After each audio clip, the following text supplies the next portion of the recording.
देश के सबसे बड़े लोकतांत्रिक बहस के शो देश की बहस में मैं दीपक चौरसिया अपने साथ जुड़ने वाले मेहमानों का, मेरे साथ जुड़े हुए दर्शकों का और साथ ही साथ पब्लिक के मंच में जुड़ने वाले तमाम साथियों का वंदन करता हूं, अभिनंदन करता हूं, नमस्कार करता हूं। आप जानते हैं देश की बहस इकलौता बहस का शो है जो दर्शकों की राय के आधार पर चलता है। आप ही तय करते हैं कि आप किस विषय पर बहस देखना चाहते हैं और कार्यक्रम में सीधे लाइव अपने घरों से जुड़कर आप ही बहस की दशा और दिशा को आगे बढ़ाते हैं, उससे धार और रफ्तार देते हैं। आज पब्लिक के मंच में हमारे साथ जुड़ेंगे शाहिद खान वाराणसी से, मेरे साथ जुड़ेंगे रजनीश सिंह प्रयागराज से, मेरे साथ जुड़ेंगे ओपी शर्मा साहब मेरठ से, मेरे साथ राहुल मौर्य इंदौर से जुड़ेंगे। लेकिन सबसे पहले देख लेते हैं आज किस विषय को आपने देश की बहस का मुद्दा बनाना चाहा है। बहस का मुद्दा लखीमपुर खीरी कांड से जुड़ा हुआ है। लखीमपुर हिंसा पर सियासी संग्राम इतना क्यों बढ़ा?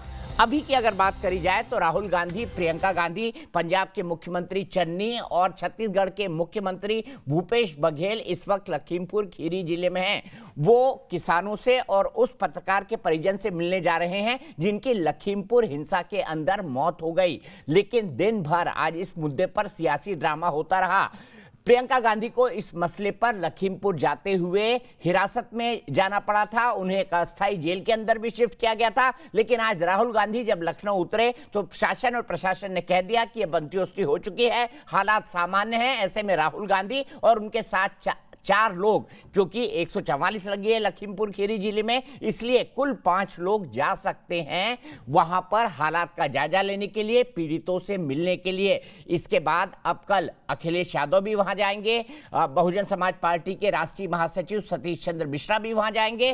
कांग्रेस की तरफ से पंजाब कांग्रेस के विधायक और जितने भी मंत्री हैं वो भी 10,000 गाड़ियों के काफिले के साथ कल मोहाली चौक से निकलेंगे लखीमपुर खीरी जाने के लिए। यानी राजनीतिक बवाल इस मसले पर बढ़ता जा रहा है। इस बीच केंद्रीय गृह राज्य मंत्री अजय मिश्रा ने आज गृह मंत्री अमित शाह से मुलाकात की। अजय मिश्रा ने कहा कि न तो संगठन ने उनसे इस्तीफा देने को कहा है और न ही वो इस्तीफा देने जा रहे हैं। उनका आरोप है कि जो कुछ भी हुआ है वो उसका सब सच सामने आ जाएगा। मेरे बेटे का इसमें किसी भी तरह का कोई इन्वॉल्वमेंट नहीं है, क्योंकि जब किसानों को कुचलने की बात कही जा रही है तब मेरे बेटा दंगल के अंदर शामिल था। हकीकत क्या है ये जांच में सामने आएगा। सरकार किसान संगठनों के साथ एक समझौता कर चुकी है, लेकिन राजनीति अपने चरम पर है। आज इसी पर बहस होगी कि क्या उत्तर प्रदेश विधानसभा चुनाव जो अगले कुछ महीनों में आने वाले हैं उसमें लखीमपुर खीरी कांड एक बड़ा मुद्दा बनेगा। लेकिन सबसे पहले देख लेते हैं अभी तक का अपडेट। दिन भर सियासत का हर रास्ता लखीमपुर तक जा रहा था। जैसे ही राजनीतिक दलों को यूपी प्रशासन से लखीमपुर खीरी जाने की हरी झंडी मिली, सभी विपक्षी नेताओं ने लखीमपुर का रुख करना शुरू कर दिया। लेकिन इससे पहले कांग्रेस नेता राहुल गांधी और बीजेपी के बीच जमकर जुबानी जंग छिड़ी। ये जो यूपी में हो रहा है, किसानों को मारा जा रहा है, मगर इससे पहले हाथरस में भी हुआ था। तो ये सिस्टमैटिकली ये एक नई तरीके की राजनीति हो रही है उत्तर प्रदेश में। ये सिस्टमिक अटैक ऑन जो फार्मर्स आप बता रहे हैं, सिस्टमिक अपलिफ्टमेंट ऑफ फार्मर्स हुआ है। एक सिस्टमिक तरीके से किसानों को आगे बढ़ाने का काम इस सरकार ने किया है। अब डिक्टेटरशिप किस बात की है?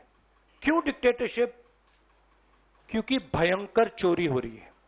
राहुल गांधी जी, एक अनसॉलिसिटेड एडवाइस है जो पूरा का पूरा परिवार, मां, बेटे, दामाद, जो सारे लोग चोरी के इल्जाम पर सुप्रीम कोर्ट से बेल पे बाहर हो, वो चोरी दिन में 5 बार नहीं करना चाहिए।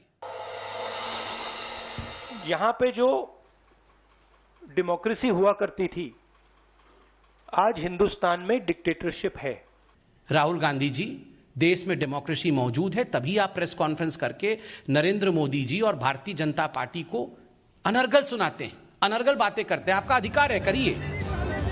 सभी पार्टियों के 5-5 नेताओं को लखीमपुर जाने की इजाजत मिली, लेकिन राजनीति चरम पर तब पहुंची जब राहुल गांधी लखनऊ एयरपोर्ट पहुंचे और पुलिस प्रशासन से रूट को लेकर नोकझोंक होने लगी। ये देखिए, ये है यूपी सरकार का परमिशन, देखिए जरा इधर।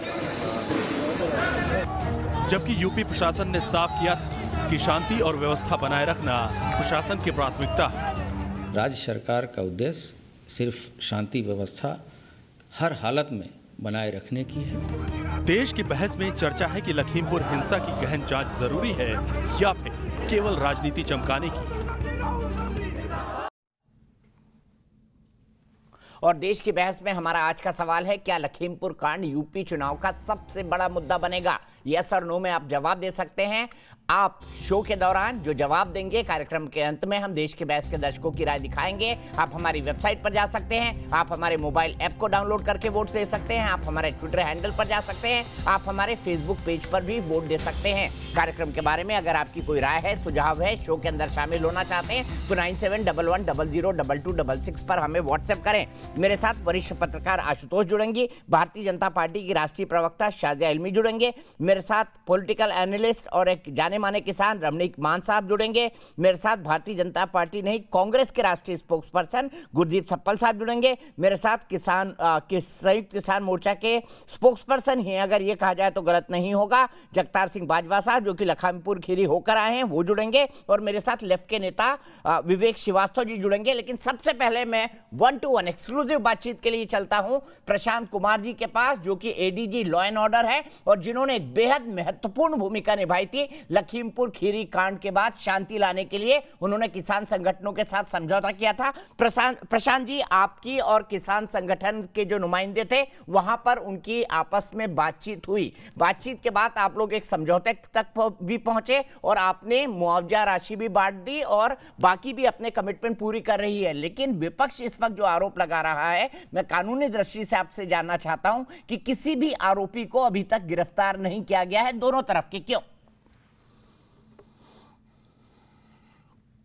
सर्वप्रथम तो मैं ये स्पष्ट करना चाहूंगा कि हम लोगों ने जो वार्ता की थी और वो जो विक्टिम पक्ष थे उनसे की थी, और वहां पर जो भी लोग थे उन्होंने वहां जो किसान संगठन के नेता थे उनको ये जिम्मेदारी सौंपी। उसमें वहां पंथ के अन्य लोग भी मौजूद थे और सबकी सहमति से ही ये बात हुई थी।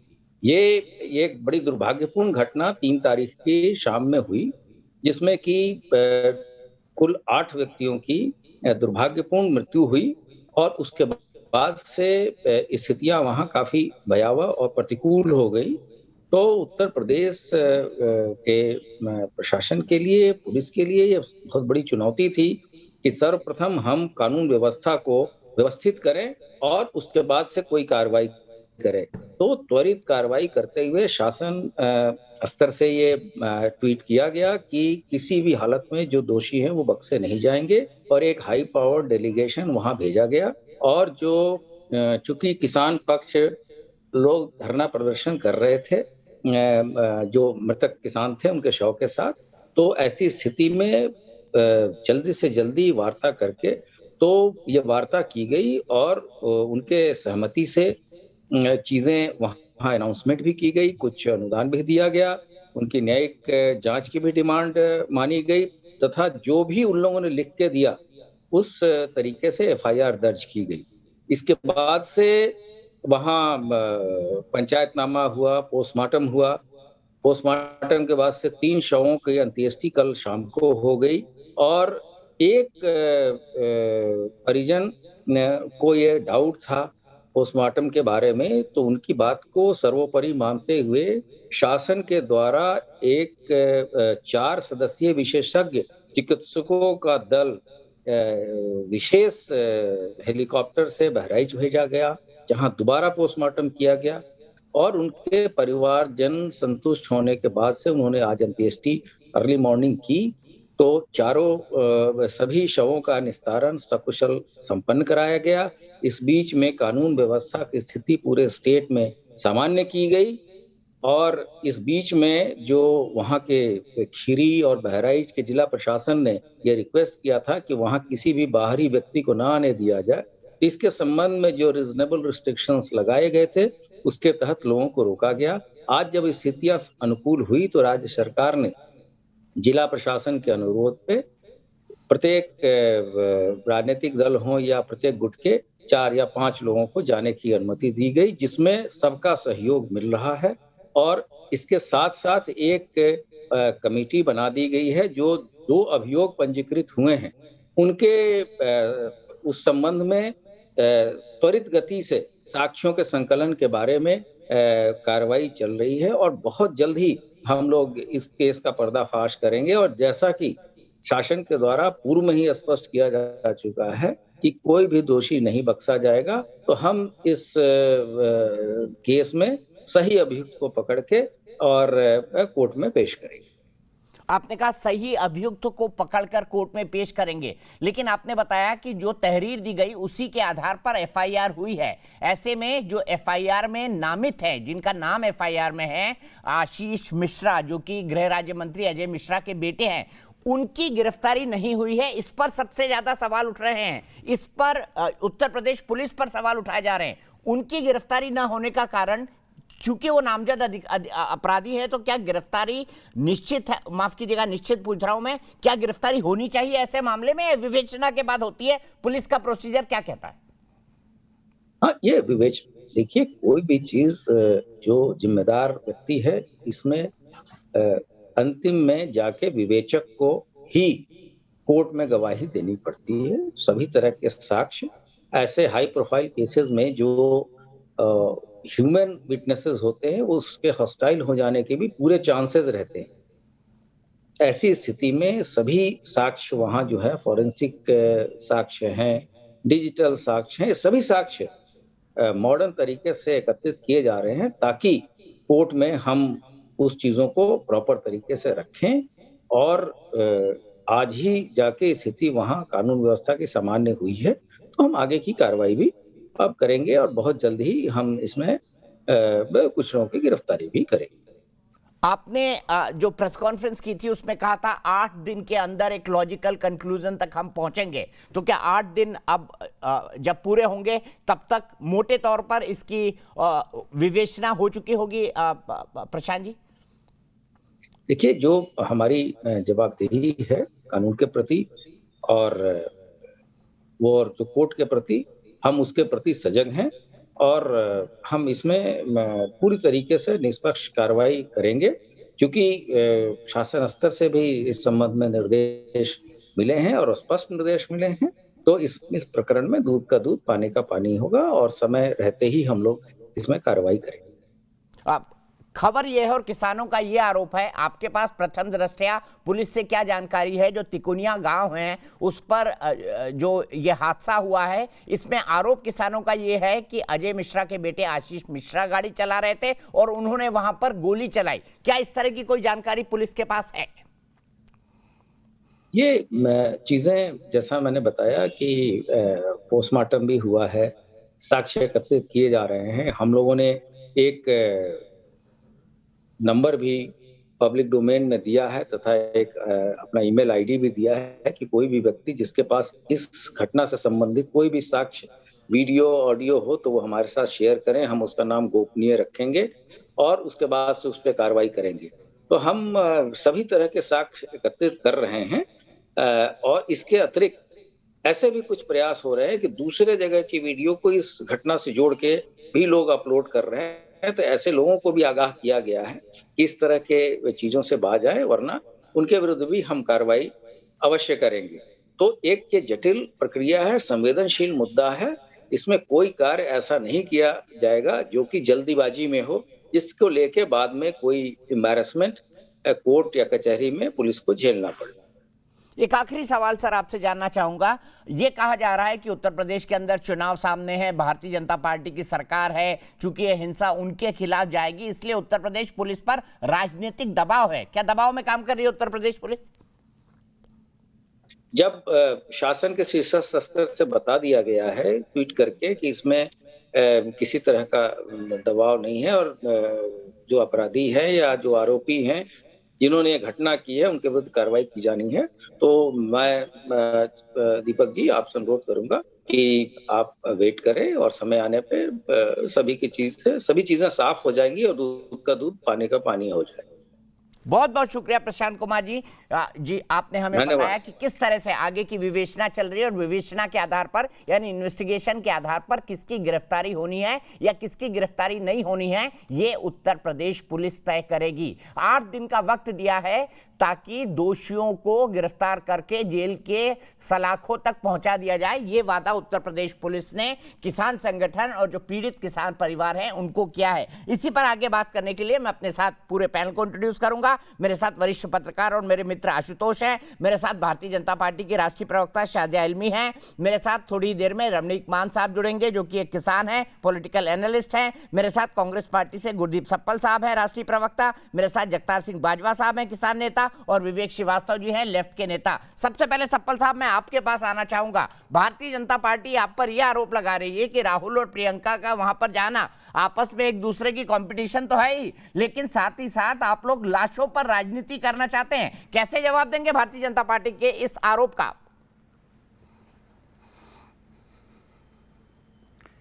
दीपक जी, जो घटना घटी लखीमपुर में, जो हत्याएं हुई, वो कोई चोरी डकैती का मामला नहीं था, वो कोई किसी की व्यक्तिगत रंजिश की वजह से नहीं हुई थी।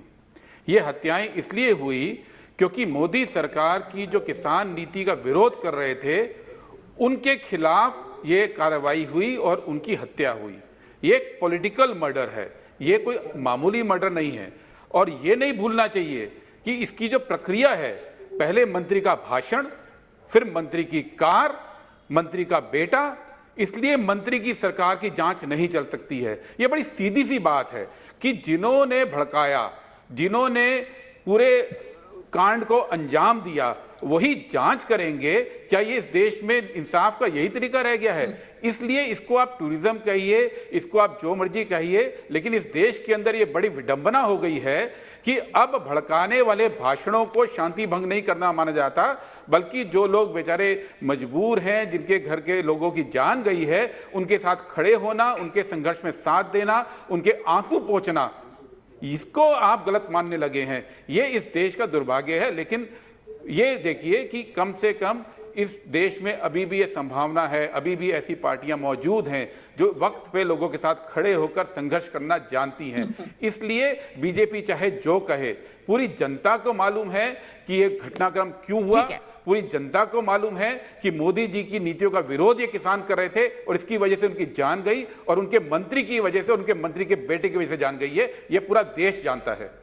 ठीक है शाजिया, आप पर आरोप है कि आपके मंत्री के भड़काऊ भाषण और उनके बेटे ने ये हरकत की है जिसके वजह से किसान हलकान हुए, उनकी जान चली गई। क्या मंत्री को अपने पद पर बने रहना चाहिए? क्योंकि इस्तीफा नहीं हुआ है, ना ही बीजेपी ने मांगा है उनसे इस्तीफा। नहीं, ये कौन कह रहा है? इसका क्या, ये कौन कह रहा है कि मंत्री का बेटा इसमें शामिल है? ये नामजद एफआईआर कह रही है, जो एफआईआर हुई है वो कह रही है कि आशीष मिश्रा ने उर्फ मोनू ने किसानों पर अपनी थार गाड़ी चढ़ा दी। ये एफआईआर कह रही है और गोलियां एफआईआर कह रही है, लेकिन जो चश्मदीदों के जो बयान है वहां पे जो आए हैं, बाकायदा उसमें कहा गया है कि किस तरह से मारपीट हो रही है उनके साथ, और ये भी दिखाया गया है कैसे लोग भाग भाग के जा रहे हैं, और ये भी, और बीजेपी के कार्यकर्ताओं को मारा गया है, ये भी देखा है। और पोस्टमार्टम रिपोर्ट को कोई चैलेंज नहीं कर रहा है, किसान भी चैलेंज नहीं कर रहे हैं। तो राहुल गांधी और प्रियंका वो भी चुनौती नहीं दे रहे हैं और समझौता हो गया है। तो सिर्फ इस वक्त पॉलिटिकल गिद्ध बनकर वहां पे आना और उसको मामले को सिर्फ राजनीति करना, क्योंकि हर तरह से ना तो कोई राजनीतिक आधार है कांग्रेस का और समाजवादी पार्टी का, हम देख रहे हैं, और सिर्फ इसमें ये राजनीति करने के लिए इस वक्त आना जरूरी है। हम जानते हैं कि जो हुआ है कितना दुर्भाग्यपूर्ण है। और आपको क्या लगता है जो कार्यकर्ता भाजपा के जो मारे गए हैं, तो उसके लिए क्या दुख प्रकट नहीं करना चाहिए, जिन्हें पीट पीट के मारा गया है, जो सिर्फ और सिर्फ वहां पे मौजूद थे रिसीव करने के लिए? और ये वीडियोस भी सामने आए हैं कि जो, और ये भी जांच का पूरी तरह से पूरा मामला है, क्योंकि अभी तो कुछ साबित नहीं हुआ है। एफआईआर तो दर्ज हुई है, और एफआईआर दर्ज होने का मतलब है कि किसी तरह से यूपी की पुलिस किसी भी तरह का वो नहीं कर रही है भेदभाव। बावजूद इसके कि प्रमाण इसका है कि तेनी जी का बेटा वहां पे मौजूद नहीं था, बाकायदा एक फंक्शन में था, तब भी एफआईआर की गई है।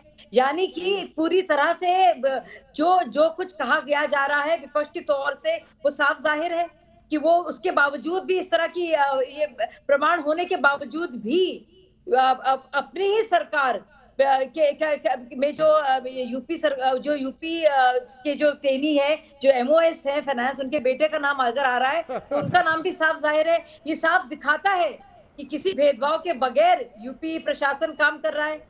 और ये सीधे आशुतोष के पास चलते हैं। शादी, आपने अपनी बात कही, इसी का काउंटर आशुतोष से लेते हैं। आशुतोष, निष्पक्षता की बानगी ये है कि आशीष मिश्रा का नाम FIR में है, बीजेपी ये तर्क दे रही है, जबकि उनकी प्रेजेंस दंगल के अंदर मौजूद थी, जिसके वीडियो उन्होंने सार्वजनिक तौर पर प्रेस के सामने भी रखे और जनता के सामने भी रखे। क्या कहेंगे आप? 5 बातें हैं दीपक। पहली बात तो ये है कि बहुत कम लोगों को साथ पता होगा कि वहां से जो दंगल का इलाका है वो सिर्फ 5 मिनट की दूरी पर है।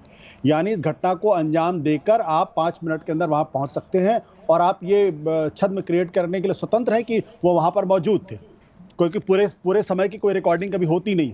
देखिए, इसमें जो सबसे महत्वपूर्ण बात ये है, वो महत्वपूर्ण बात है कि उनके पिताजी की मौजूदगी, और मेरा अपना मानना यह है कि इसमें ज्यादा बड़ा आरोप उनके पिताजी के ऊपर है। 5 चीजें हैं। पहली बात यह है कि अगर आपको ध्यान होगा तो आज से 1 हफ्ते पहले उनके पिताजी ने एक भड़काऊ भाषण दिया था, जो केंद्र के अंदर मंत्री हैं।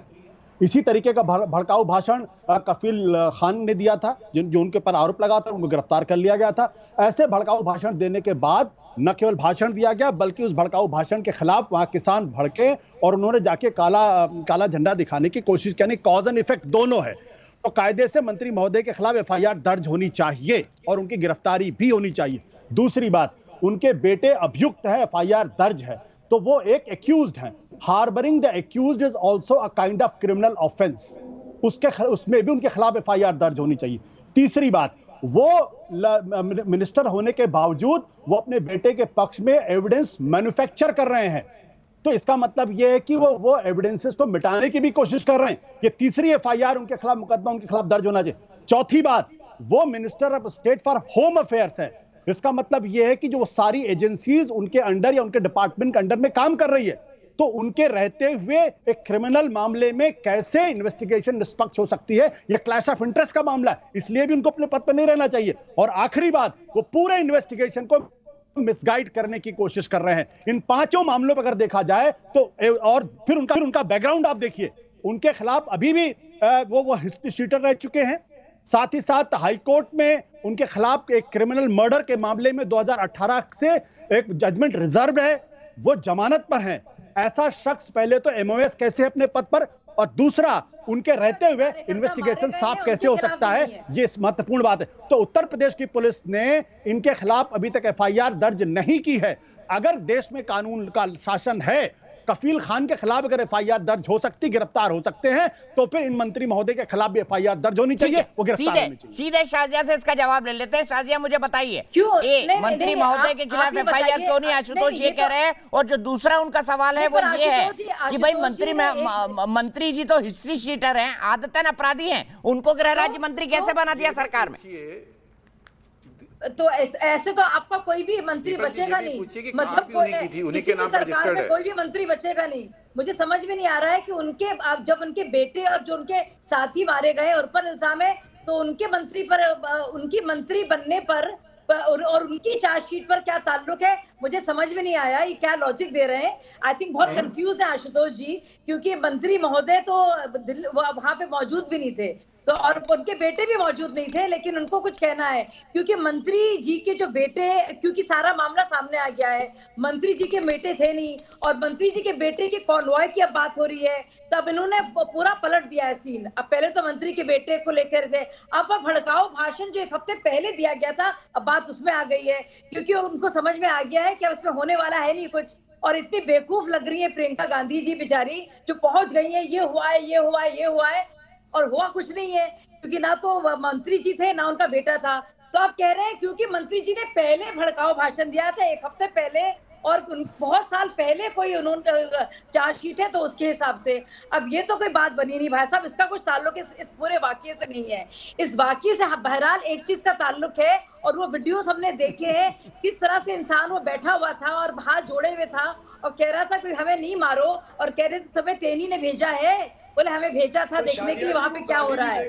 और ये हाँ, वो भी देखा वीडियो हमने, सुनिए और ये देखिए कैसे गिद्ध लोग हैं, और फिर कैसे मार मार के क्या है, और ये कोई भूल नहीं सकता कि देखिए कितने ये किस तरह के लोग हैं और कैसे मामले को बदल रहे हैं कि पहले तो बेटे को किसी तरह से उसका नाम डालो, फिर बेटा का तो प्रमाण आ गया सामने, बेटे का नाम सामने आ गया तो पिता पर किसी तरह से करो, किसी तरह से मामले को डिफ्लेक्ट करो कि वहां पे उपद्रवी मौजूद थे, बॉर्डर एरिया में दंगा फसाद की पूरी तैयारी थी, वहां पे लोग जो है बाकायदा एक फसाद करने के मूड में थे, पूरी तरह से एक पूरी कॉन्स्पिरेसी के तहत वो लोग आए थे और एक बहुत बड़ा हंगामा करना चाह रहे थे। ये एक बहुत बड़ा खतरा है हमारे देश की आंतरिक सुरक्षा को, ये खतरा है आंतरिक सुरक्षा पर खतरा। जगतार सिंह जी, मैं 1 मिनट में आपके पास आ रहा हूँ, गुरदीप सप्पल से जवाब लूंगा क्योंकि प्रियंका गांधी पर आरोप लगा है। रुक जाइए शारदा जी, आपने अपनी बात कही, लेकिन उससे पहले राहुल मौर्य इंदौर से मेरे दर्शक जुड़ गए हैं। राहुल, क्या कहेंगे लखीमपुर खीरी कांड पर?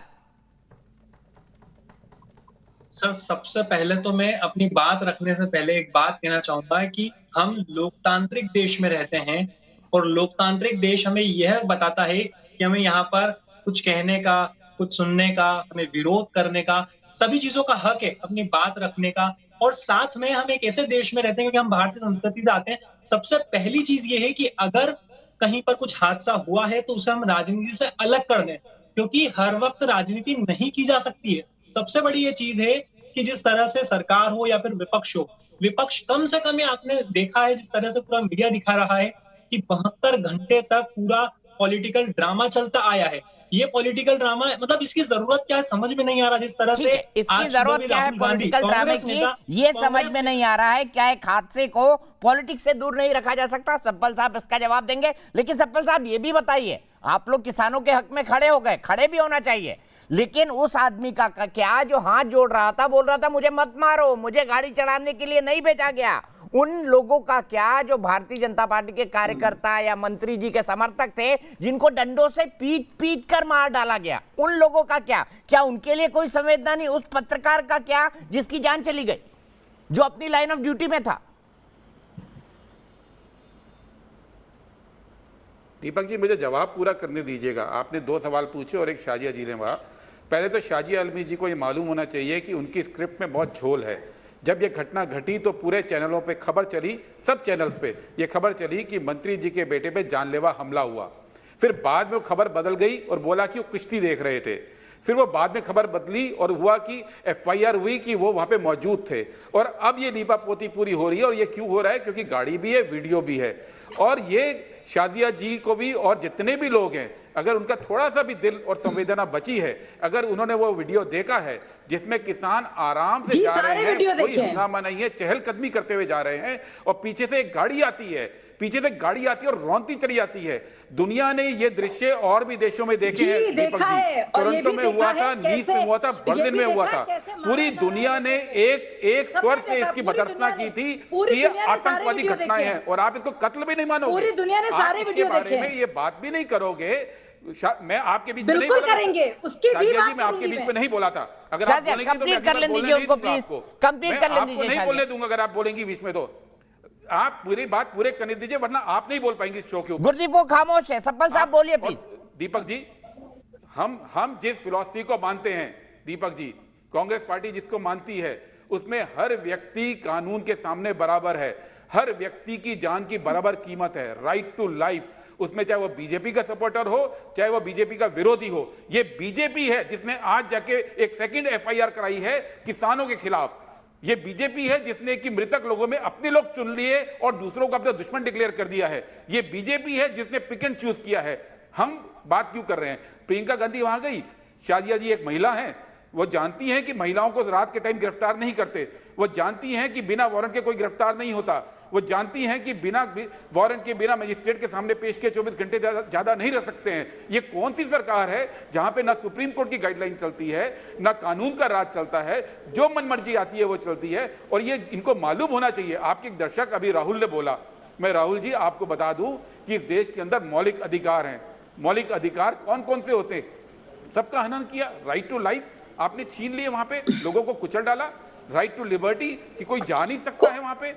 नहीं, ये प्रूफ नहीं हुआ किसने किसको कुछ लाया है। जब गांधी जी चंपारण के आंदोलन में गए थे, जब ठीक है। गांधी जी चंपारण के आंदोलन में गए, ठीक है, कंक्लूड करिए सब्बल साहब 10 सेकंड में कंक्लूड करिए। मैं रमनीक मान, जगतार सिंह बाजवा और बाकी लोगों मुझे के पास किसी जाना की है। इजाजत नहीं चाहिए, ये मेरा देश है। जी गांधी जी ने ये बोला, ये मेरा देश है, मुझे किसी की इजाजत नहीं चाहिए। और इसी वजह से संविधान के अंदर ये अधिकार है कि कोई व्यक्ति कहीं भी जा सकता है। राजनीति करो। गांधी जी इसके खिलाफ थे। और ठीक है, मैं सीधे रमनीक मान साहब के पास चलता हूँ। रमनीक मान साहब, अगर जिस तरह की कांग्रेस के प्रवक्ता कह रहे हैं कि उनका राइट टू प्रोटेस्ट भी छीना गया, राइट टू लाइफ भी छीना गया, और उनके जो राइट है कि भाई रात में एक महिला की गिरफ्तारी नहीं होनी चाहिए, उन फंडामेंटल राइट्स का भी वायलेशन किया उत्तर प्रदेश सरकार ने। आप उनके तरफ से सहमत हैं? चाहिए, ये भी एक फंडामेंटल राइट है वहाँ के लोगों की सिक्योरिटी के लिए। प्लीज भड़कानी चाहिए, शाजिया जी, भड़काना चाहिए। शाजिया रुक जाइए ना, एक मिनट, एक करके। रमनीक मान जी, से हिंसा भड़कती है, भड़काने वाले भाषण से हिंसा भड़कती है। जब चीफ मिनिस्टर ये कहते हैं कि लट उठा लीजिए, उससे हिंसा भड़कती है। आंसू पोंछने से हिंसा नहीं भड़कती है। सर रमनीक मान जी, सब्बल साहब आपने कह लिया। रमनीक मान जी, सब्बल साहब please, sir please, thank you. देखिए, मैं 2-3 बातों का यहाँ पे उल्लेख करना चाहता हूँ। पहले मैं उत्तर दूंगा सब्बल साहब की बात का, फिर मैं मुद्दे पे आता हूँ। सब्बल साहब ने चंपारण के मूवमेंट की बात करी, आप 84 भूल गए? आपकी सरकार ने, तत्कालीन प्रधानमंत्री ने कहा था, अभी आप कह रहे हैं डंडे उठा लीजिए, उन्होंने कहा था बड़ा पेड़ गिरता है तो धरती हिलती है, और जब धरती हिलती है तो दिल्ली में सिखों के गलों में टायर डाल के जिंदा जला दिया जाता है। ये आप कहना चाहते हैं? आप राइट टू लाइफ की बात करते हैं। देखिए, कांग्रेस को कोई अधिकार नहीं है राइट टू लाइफ बात करने के कंटेक्स्ट में बात करो। आप कंटेक्स्ट में बात कर रहा हूं ना, मैं तो बोल रहा हूं, मैं आ रहा हूं ना। आप लेके गए मेरे को चंपारण, कौन लेके गया? आप लेके गए ना। कहां बात कर रहे हो आप? कहां की बात 84 पे ले गए? विवेक जी आ रहा हूं आपके पास, शांत हो जाइए। विवेक जी आ रहा हूं आपके पास। राइट टू लाइफ नहीं, अब लखीमपुर आओ, लखीमपुर आ जाओ, लखीमपुर आ जाओ। आपको मैं 2 बातें बताता हूं, और शाजिया जी पहले मैं आपको बताता हूं, आप सिर्फ एक वीडियो, अरे आपको जवाब मिलेंगे मेरे हजूर सारे, जरा संयम बना के रखिए, मैं देता हूं जवाब। आपने बात करी लखीमपुर के अंदर एक वीडियो की, आपने दूसरे वीडियो की बात क्यों नहीं करी? सबसे पहली बात तो यह कि रास्ता किसी का रोकना नहीं चाहिए, और अगर किसी ने रास्ता रोका है तो गाड़ी चढ़ाने का अधिकार नहीं है, और अगर गाड़ी चढ़ गई तो किसी को लाठी मार मार के उसकी जान लेने का अधिकार नहीं है। इस सारे प्रोसेस में 8 भारतवासियों की जान गई है। कोई उनको बीजेपी का कार्यकर्ता बताता है, कोई उनको किसान बताता है, ये कोई नहीं बोलता कि 8 हिंदुस्तानी मारे गए, उसके पीछे के कारण क्या थे। और किसी को तकलीफ है दूसरी एफआईआर दर्ज होने पे, लाख बार हो तकलीफ, आपको तकलीफ हो, लाख बार हो, दूसरा पर्चा दर्ज होना चाहिए था। जब वहां पे लिंचिंग होगी तो उसके ऊपर आपत्ति दर्ज होनी चाहिए। और आप किसानों के हितैषी बनते हैं, कांग्रेस पार्टी के मेरे प्रवक्ता साथी। भैया मेरे को एक बात बताइए, हनुमानगढ़ में लाठियां मार मार के सिर खोल दिए किसानों के, आपको वो नहीं दिखे? आप लोगों का जो एक रोहित वेमुला के समय से ये जो एक वल्चर टूरिज्म शुरू किया है ना आपने, ये गिद्धों की राजनीति जो शुरू करी है, प्लीज उसको जवाब ले, मेरे देश को बख्श दीजिए। आपकी राजनीतिक रोटियां सिके न सिके, हिंदुस्तानियों की जान जा रही है। और सुनो, मैं बताता हूं, अभी थोड़ी देर पहले आशुतोष जी कह रहे थे कि वो 5 मिनट का रास्ता है, दीपक जी जवाब ले लीजिएगा। ये हो गया वो, अरे आशुतोष जी, आप तो आशुतोष नहीं, आप तो शेरलॉक हो, आप शेरलॉक हो। मैं आशुतोष जी ऐसे मत कीजिए, इन्वेस्टिगेशन हो रही है, आपको देश के कानून व्यवस्था पे आपको भरोसा है या नहीं, उस बात का उत्तर दीजिए। यदि भरोसा है तो इन्वेस्टिगेशन हो लेने दीजिए, मंत्री पुत्र हो, मंत्री हो, कोई हो, बराबर टांगा जाएगा। आप इन बातों को उल्लेख करेंगे ना कि उनके ऊपर यह पर्चा दर्ज है, तो ऐसे तो यह कांग्रेस पार्टी के दोनों शीर्ष नेता जमानत पे बाहर है। ये कौन सा जमानत पे नहीं है? राहुल गांधी कहां से होगा? जमानत पे है। देखिए, बात करें आप मुद्दे की, आप सिर्फ ये बता दीजिए, इस पे जवाब ले लीजिएगा। गुरदीप जी मैं बिल्कुल आऊंगा, लेकिन मुझे पहले विवेक और जगतार जी के पास जाना है। किसने दिया अधिकार? आप ये भी बताइए, 1 मिनट, ये बताइए, तेजेंद्र सिंह विर्क रामपुर से 250-250 किलोमीटर दूर से लोगों को गाड़ियों में ढो के ला रहे हैं लखीमपुर के अंदर। लखीमपुर के अंदर जिस जगह ये घटना हुई है, वहां पे कितने लोग बाहर के थे? और जो 4 मृतक है, चारों में से कोई एक स्थानीय था? बताइए। कोई 50 किलोमीटर दूर, कोई 100 किलोमीटर दूर, कोई 250 किलोमीटर दूर से आ रखा है। क्या अंदर का हो या बाहर का हो, गाड़ी से कुचलने का अधिकार मंत्री के बेटे को नहीं है। गाड़ी लेकर के लोग साहब एक के ऊपर एक बात बोलिए। जगतार जी, विवेक जी, कंप्लीट करिए। रमनीक मान जी, ये मान साहब सिर्फ झूठ बोलने आते हैं। प्लीज मैं कंक्लूड कर रहा हूं। आप झूठ बोल रहे हैं, आप झूठ बोल रहे हैं, कंक्लूड कर रहा हूं। आप कह रहे हैं किसानों के खिलाफ मैं कंक्लूड भी है। एक मिनट शाजिया जगतार जी के पास जा रहा हूँ। रमनीक जी कंक्लूड करिए, मुझे विवेक जी और जगतार जी के पास जाना है। 1 मिनट, जिन्होंने सुनो, जिन्होंने, जगतार जी इस बात को मानेंगे, जिन लोगों ने 4 लोगों को डंडे लाठी मार के मौत के घाट उतार दिया वो किसान नहीं हो सकते। आप लोगों ने जिन लोगों ने 4 लोगों को डंडे लाठी मार के मौत के घाट उतार दिया वो किसान नहीं हो सकते। भैया मंत्री के बेटे के बारे में भी 2 शब्द बोल दो। सीधे विवेक की बात हो जी, सुनिए जगतार जी रुक जाइए। गुरदीप जी मुझे जगतार जी और विवेक जी के पास जाना। विवेक जी मेरा सवाल सुनिए, विवेक जी मेरा सवाल सुनिए। जब अखलाक और पहलू खान की बात होती है तब तो आप लिंचिंग के खिलाफ खड़े हो जाते हैं। जो लिंचिंग लखीमपुर खीरी में लोगों की हुई, किसी ने जीप चढ़ाई, में उसका समर्थन बिल्कुल नहीं करता, बिल्कुल नहीं होनी चाहिए। अगर वाकई में वहां पर लिंचिंग हुई है, टीवी पर तस्वीरें हैं कि डंडे मार मार के लोगों को मार दिया गया, जान ले ली गई, उस पर आप जैसे लोग क्यों पहुंचे? कहां गए मानवाधिकार? आप सुनिए, कहां गए मानवाधिकार बताइए। हम बिल्कुल बोलेंगे। आप सुनिए, आप साफ साफ सुन लीजिए। स्टेट स्पॉन्सर्ड वायलेंस हुई है, स्टेट स्पॉन्सर्ड, जिसमें नरेंद्र मोदी को गुजरात से शुरू हुए,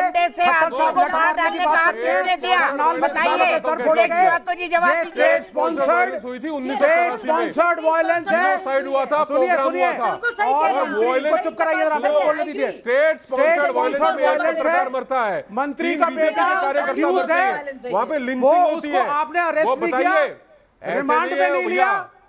आपका रिमांड जेएनयू के बच्चों के लिए, सुनो, आपका रिमांड आपका रिमांड सबके लिए, लेकिन मंत्री के बेटे ने आप बताओगे कानून व्यवस्था कैसे चलेगी? और इन्वेस्टिगेशन कराएंगे। लाल झंडे वाले बताएंगे, ये लाल झंडे वाले बोलने दो जरा मेरे को। Listen to me now. आप बताएंगे मंत्री के बेटे को मत बचाइए, मंत्री को बेटे की अनुमति किसानों को किसने दी? लिंचिंग की अनुमति शांतिपूर्ण आंदोलन में किसने दी है बता दीजिए। नहीं कोई किसान, आप भी तो झंडा बरदार है, लेफ्ट के लोग ही तो किसान आंदोलन के झंडा बरदार है, बताइए ना। सरकार है, उसको पता है मुख्यमंत्री योगी को कि इलेक्शन हारेंगे। अरे लिंचिंग की बात का जवाब दीजिए ना विवेक जी, लिंचिंग का जवाब नहीं है। आप जैसे लोगों ने लिंचिंग को कैसे जायज करा दिया जो किसानों ने किया? वरना इतनी लिंचिंग का जवाब दे रहा हूं मैं। लिंचिंग को कोई जायज नहीं ठहरा रहा, लिंचिंग को जायज नहीं ठहरा रहा, लेकिन स्टेट स्पॉन्सर्ड वायलेंस जो मंत्री के बेटे ने करी है शर्मनाक है, और आप इन्वेस्टिगेशन उसी मंत्री से करवा रहे हैं। ये डबल शर्मनाक है। दंगा कराया है। और ये सुन लीजिए, लाला लाजपत राय के शरीर पे जब लाठियां बरसी थी तो कहा था कि ब्रिटिश एम्पायर के कॉफिन की आखिरी कील है, और यहाँ किसानों के ऊपर जितनी जीपें चढ़ाओगे, जितनी जीपें चढ़ाओगे, आप सबको रोकूंगा, मैं आप सबको रोकूंगा विवेक जी। आपने अपनी बात पूरी की, लिंचिंग का जवाब नहीं दिया, लेकिन इस वक्त एक बड़ी खबर आ रही है, वो मैं सबको बताना चाहूंगा। सुप्रीम कोर्ट ने लखीमपुर हिंसा का स्वतः संज्ञान ले लिया है।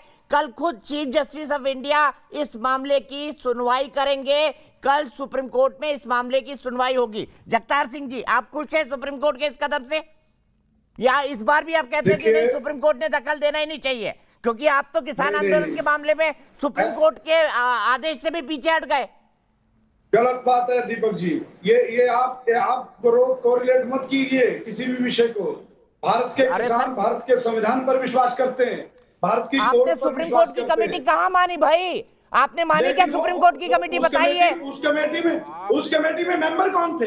वही लोग थे सर, वो सुप्रीम कोर्ट ने डिसाइड किया था ना। सुप्रीम कोर्ट की बात मानी जगतार सिंह जी, बताइए हाँ या ना में जवाब दे दीजिए। आपका मानना सिलेक्टिव है, आपको अच्छा लगता तो आप मानते हैं, आपको सुप्रीम कोर्ट का अभी ऑब्जर्वेशन है ये मान साहब बोल रहे कि आप लोग नहीं कीजिए।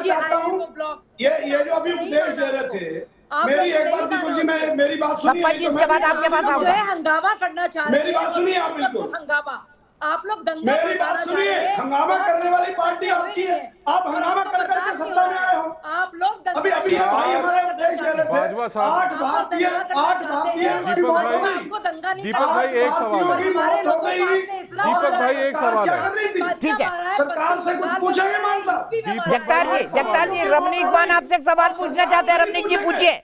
रमनीक मान एक सवाल पूछना चाहते हैं। रमनीक जी पूछिए। एक सवाल है, उसके बाद मैं गुरदीप जी के पास जाऊंगा। जल्दी से पूछिए रमनीक जी। जगतार जी जवाब देंगे। 4 लोगों के कातिल किसान है क्या? 4 लोगों के कातिल किसान थे क्या? मान साहब आपने कहा 4 लोगों के कातिल किसान थे क्या? 8 भारतीयों की बात करिए, आप 8 भारतीयों की बात करिए। जिस सरकार के शासन में 8 भारतीयों में से 4 को तो आपने बता दिया, मंत्री का बेटा है। 8, मैं तो 8 की आपने आइडेंटिफाई किया था। सुनो, मैं आपकी बात का जवाब दे रहा हूं, आप बात नहीं सुन रहे। सरकार निकम्मी है या नहीं? साहब आप जोश में होश खो गए हैं, मैं सवाल पूछ रहा हूं। आपने 4 लोगों का, सुनो, आपने 4 लोगों का आपने आइडेंटिफाई किया। आपने बोला मंत्री पुत्र और 3 बीजेपी के कार्यकर्ता आपने आइडेंटिफाई किया। मैं ये पूछ रहा हूं जो बाकी 4 लोग मरे उनके कातिल किसान थे क्या? एक धड़ा तो आपने बता दिया, बीजेपी के मंत्री के बेटे ये सब है, उन लोगों ने मारा। बाकी 4 के कातिल वो किसान है क्या? न्यायिक जांच की मांग की। बाकी 4 के कातिल किसान है क्या? किसानों ने डंडे मार के मांग की। अरे बात घुमाओ मत यार, गोल गोल मत घुमाओ। बाजवा साहब सीधा सवाल सीधा जवाब, बात गोल घुमाओ मत। मैं सीधा जवाब 4 लोगों के कातिल किसान थे क्या? आप कोर्ट नहीं हो, 4 लोगों के कातिल किसान थे क्या? 4 लोगों के कातिल किसान थे क्या? बाजवा साहब हाँ या ना? उन 4 लोगों के कातिल किसान थे क्या? 4 किसानों के उन 4 लोगों के कातिल किसान थे क्या? मैं आपसे पूछ रहा हूं, हाँ या ना? उन 4 अरे सवाल के जवाब में सवाल नहीं होता श्रीमान। श्रीमान आप 4 किसानों का सवाल के जवाब में सवाल नहीं होता।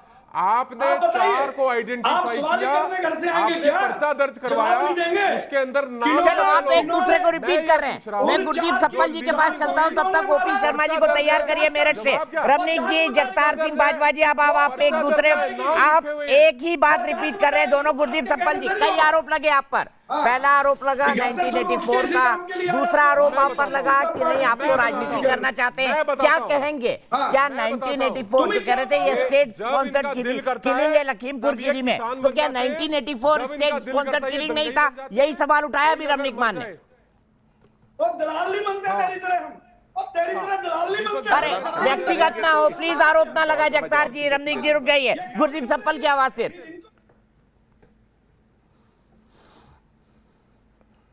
दीपक जी, आपने बहुत सीरियस सवाल उठाया, इसलिए इसका जवाब उतनी गंभीरता से देना है। लेकिन पहले छोटे सवाल का जवाब दूं, फिर इस पे आऊँगा। हनुमानगढ़ के अंदर जो हुआ, वो आंदोलन जो था, वो शायद मालूम नहीं लोगों को, वो इसलिए हो रहा था क्योंकि केंद्र सरकार राजस्थान में धान की खरीद का टाइम तय नहीं कर रही थी और लोग ये आंदोलन कर रहे थे कि चीफ मिनिस्टर सरकार को, केंद्र सरकार को चिट्ठी लिखे ताकि केंद्र सरकार जैसे पंजाब हरियाणा में धान की खरीद शुरू की है एमएसपी पे, वैसे ही वहां पे भी शुरू करे, हनुमानगढ़ में भी। और इस आंदोलन के बाद जिसमें धक्का मुक्की हुई, थोड़ी लाठी भी चली थी, उसके बाद अशोक गहलोत जो मुख्यमंत्री हैं, उन्होंने पीयूष गोयल को रात को चिट्ठी लिखी ताकि किसानों के पक्ष में कांग्रेस पार्टी खड़ी है, इसलिए ये बात की गई। ये वो आंदोलन केंद्र सरकार के खिलाफ था, वो राज्य सरकार के खिलाफ नहीं था। अब जो सीरियस बात है, क्योंकि आज सुबह से बात बोली जा रही है और अभी भी बोली गई, 1984 में दंगे हुए, उन दंगों का दर्द भी मैंने झेला है, खुद पर्सनली झेला है। बीजेपी की तरह दंगों पे गर्व करने की बात नहीं है। उस वक्त ये भी सच है कि कांग्रेस पार्टी सत्ता के अंदर थी, लेकिन उसके बाद ये भी सच है कि इस देश के अंदर सिखों के लिए दो सर्वोच्च प्लेटफॉर्म है। एक भारत की संसद है और एक हमारा स्वर्ण मंदिर है हरमंदिर साहिब अमृतसर में। और कांग्रेस पार्टी ने अपनी गलती मानते हुए, डॉक्टर मनमोहन सिंह जब प्रधानमंत्री थे तो उन्होंने संसद के में खड़े होकर भारत से माफ़ी मांगी और कहा कि हमारे टाइम पे गलती हुई, हम माफ़ी। और सोनिया गांधी ने जाकर हरमंदिर साहिब में स्वर्ण मंदिर में मत्था टेका और माफ़ी मांगी। और सिखों के अंदर हम रोज़ अरदास करते हैं दीपक जी, ये आपको नहीं मालूम, जो सिख नहीं हैं, जो सिख हैं उनको सब मालूम है। अरदास के अंदर, प्रार्थना के अंदर हमारी एक लाइन आती है, सिखों को क्षमादान दो। क्षमादान क्यों? क्योंकि सिख बड़े दिल के होते हैं, क्षमा करने की बात करते हैं, आगे बढ़ने की बात करते हैं। और कांग्रेस पार्टी को भी इसलिए माफ़ किया जाता है क्योंकि अब जो कांग्रेस पार्टी सोनिया गांधी के अध्यक्ष बनने के बाद देश के सामने आई, उस कांग्रेस पार्टी ने देश को 10 साल एक सिख प्राइम मिनिस्टर भी दिया, उस कांग्रेस पार्टी ने सेना चीफ भी दिए, उस कांग्रेस पार्टी ने DIG भी दिया। और जिस दिन वो कांग्रेस पार्टी दोबारा से नफरत की बात करने लगेगी, जिस दिन वो कांग्रेस पार्टी नफरत की बात, आप बीच में मत टोकिए, जिस दिन कांग्रेस पार्टी नफरत की बात करेगी, जिस दिन कांग्रेस पार्टी दंगों की बात करेगी जैसे RSS बीजेपी करती है, तो उतने ही कड़े तौर पे विरोध करूंगा जैसे आज मैं RSS का विरोध करता हूं। क्योंकि कोई भी इस देश के अंदर दंगा भड़काएगा, जो भी फिलॉसफी उसके खिलाफ हम खड़े हैं।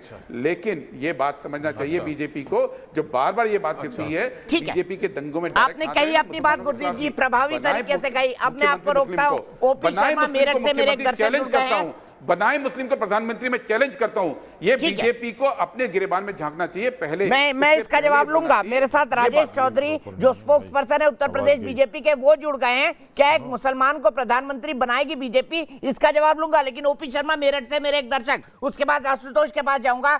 ओपी शर्मा जी क्या कहेंगे लखीमपुर कांड पे? जी, लखीमपुर कांड के बारे में आपका कोई पर्टिकुलर सवाल है? नहीं, आपको क्या लगता है, क्या राजनीति है, क्या जानबूझकर किया गया, क्या जानबूझकर गाड़ी चढ़ा दी गई? आपको क्या लगता है? देखिए, मैं एक एडवोकेट के नाते आपके मीडिया में जो आने वाली खबरें हैं उनको देख रहा हूं, और उन खबरों के हालात से आप देख रहे होंगे कि जो भी चीज़ें आपके सामने आ रही हैं, चाहे वो वीडियो वायरल हो रहे हैं, चाहे वो प्रिंट मीडिया में आ रही हैं, चाहे वो इलेक्ट्रिकल मीडिया में आ रही हैं, उससे आप ये देख रहे हैं कि घटना किस तरह से हुई और क्या हुई। लेकिन इसमें एक बहुत बड़ा जो सामने तथ्य आया, वो मिस्टर अजय मिश्रा जो हमारे राज्य मंत्री हैं भारत सरकार के, उन्होंने अभी कुछ दिन पहले एक बयान दिया जो वायरल हो रहा है आपके मीडिया में। कल भी मैंने देखा उसको टीवी पर, जिसमें स्पेशली कहा गया कि या तो ये किसान लोग सुधर जाएं, नहीं सुधरते हैं तो हम सुधार देंगे। ठीक है, मैं यहीं पर रोकूंगा शर्मा जी, आपके लिए मेरे पास वक्त इतना ही था। सीधे मैं चलूंगा आशुतोष के पास। आशुतोष, क्या 1984 का मामला खत्म हो गया क्योंकि कांग्रेस ने माफी मांग ली, एक सिख को, डॉक्टर मनमोहन सिंह जी को प्रधानमंत्री बना दिया? गुरदीप ये आर्ग्यू कर रहे हैं, और उसके बाद जवाब लूंगा मैं रमनीक भाई से। देखिए, 1984 के दंगों के लिए कांग्रेस को अभी माफ नहीं किया जा सकता, लेकिन उसका एक पक्ष ये भी है कि उसमें आरएसएस के भी काफी लोगों का नाम था, उनके खिलाफ भी एफआईआर दर्ज है। तो ये दूसरी बात ये है कि कम से कम कांग्रेस पार्टी ने एक काम तो किया कि 2002 के गुजरात दंगों की तरीके से उस पर गर्व नहीं किया है। और आज देश के एक बहुत बड़े नेता हैं जिन्होंने इस घटना के बाद कहा था हर क्रिया की एक बड़ी प्रतिक्रिया होती है। अगर उनका ये कहना सच था तो फिर ये बात लखीमपुर में क्यों नहीं लागू होनी चाहिए?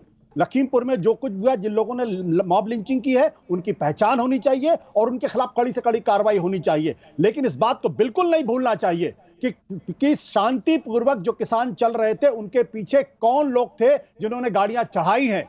अगर वो गाड़ियां नहीं चढ़ाई गई होती तो लिंचिंग का मामला नहीं होता। ये सच्चाई है, और इसको जो लोग सीधे रमनीक मान जी से जवाब ले लेते हैं। लिंचिंग के पीछे भी गाड़ियां चढ़ाना जिम्मेदार है आशुतोष, साफ तर्क दे रहे हैं रमनीक जी। देखिए, आशुतोष जी बड़ी जल्दी बात को बदलते और बड़े मीठे मीठे तरीके से अपनी बात रखने का प्रयास करते हैं। पहले मैं उत्तर देता हूं। मैं नाम लूंगा 3 पुरस्कृत किया जिनको कांग्रेस पार्टी ने 1984 में सिखों के नरसंहार के लिए। नंबर 1 पे कमलनाथ को मुख्यमंत्री बनाया गया। नंबर 2 पे सज्जन कुमार, उनको निरंतर नहीं भैया, जो बात आएगी तो दूर तक जाएगी। आपको जवाब आपकी बात का भी मिलेगा, संयम रखिए। नानाजी देशमुख ने उनको पुरस्कृत किया गया, उनको केंद्रीय मंत्री बना के रखा। एक बात सुनिए, आप कई बार मेरा नाम लेके, अरे भैया सुनो, ये कई बार मेरा नाम लेके बोल चुके हैं। आपकी बात सुनने के लिए नहीं, आपका प्रवचन सुनने के लिए नहीं आया सर। आपको याद है कि नहीं याद है? अपनी बात कह ली, नानाजी देशमुख आरएसएस के बड़े नेता हुआ करते थे। आपने अपनी बात सुनी, मेरी सुनी, क्यों सुनो भैया? आप उसका जिक्र क्यों नहीं करते? सुनिए 1984 में जो नानाजी देशमुख ने चिट्ठी लिखी थी, उसका जिक्र आप क्यों नहीं करते? उन्होंने आशुतोष कंप्लीट करने दीजिए उनको, मुझे ब्रेक भी लेना है। आशुतोष भाई क्यों नहीं करते आप?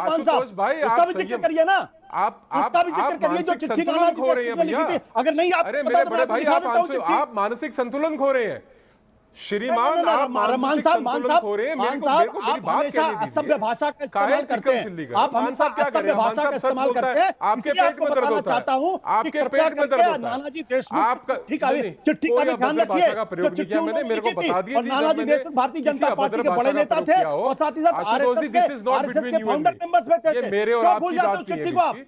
होंगे भाई, होंगे भैया, होंगे। रमनीक जी जल्दी कंप्लीट करिए। आशुतोष रुक जाइए प्लीज, आशुतोष प्लीज रुक जाइए। रमनीक जी कंप्लीट करिए, मुझे ब्रेक लेना है। मैं ये कह रहा हूँ आशुतोष जी, आपके पेट में दर्द होता है जब रमनीक सच बोलता है। दूसरी बात, असभ्य भाषा अब आगे बोलने बात के आदी लखीमपुर हैं। की। आप बताइए मेरे को uncivilized भाषा कि बोलने के उस आदी हैं जगह और उसी भाषा में आपको जवाब दिया जाना चाहिए। लखीमपुर में आपको उसी भाषा में जवाब भैया मिलेगा सुनो। अगर आप असभ्य भाषा का इस्तेमाल करेंगे तो। पर्सनल बताओ मेरे साथ आशुतोष अरे आप भाई, पर्सनल जरा हो रहे हैं, ज्यादा मैंने एक बार पर्सनल भी मत आपका होइए, नाम आपके लिया। पेट आप में दर्द पर्सनल हो रहा रहे है, हैं, कोई बात क्या नहीं, जरा असभ्य गोली भाषा खाइए का शांति इस्तेमाल से। नहीं करेंगे आप। अगर आप करेंगे तो उसी भाषा में अच्छा, जवाब कोई मिलेगा। व्यक्तिगत ना हो, दोनों व्यक्तिगत ना हो, मैं दोनों से रिक्वेस्ट करूंगा। रमनीत जी कंप्लीट करिए प्लीज। कोट करूंगा मैं कोट करूंगा आपको, मैं कोट करूंगा, मैं कोट करूंगा जी। जब मैं बात होगी तो मैं ये कह रहा हूं, ये कह रहे कि मेरे को ये बताओ कि लखीमपुर खीरी का कौन सा लोकल किसान था वहां पे? 4 मृतक हैं, गाड़ी के नीचे आने वाले 4 मृतक हैं। लोकल कौन है? एक 50 किलोमीटर दूर का, एक 250 किलोमीटर दूर का, 100 किलोमीटर दूर का। आप क्या कहना चाहते हो? अरे छोड़ो, तो रहने दो, झूठ मत बोलो भैया, झूठ मत बोलो। हाँ, मैं लखीमपुर में उस दिन नहीं था, मुझसे 3 दिन पहले मैं लखीमपुर। अरे झूठ बोलना इनका काम है, मैं मेलानी इनका काम झूठी बोलना तो है, इसीलिए तो बैठे हैं यहाँ ये। अरे भैया सुनो, इनका एक ही काम है, केवल झूठ बोलना। तुम्हारे पेट में दर्द होता है जब रमनीक मान सच बोलता है। तुम पोस्टमार्टम की रिपोर्ट उठा के देखो, मृतकों का एड्रेस देखो, कौन वहां का लोकल है बताओ, तुम बता दो। अच्छा, मैं यहीं पे रोकूंगा, मैं जगतार जी के पास भी जाऊंगा, राजेश जी के भी पास जाऊंगा, लेकिन फिलहाल एक ब्रेक के बाद में वापस लौटता हूँ।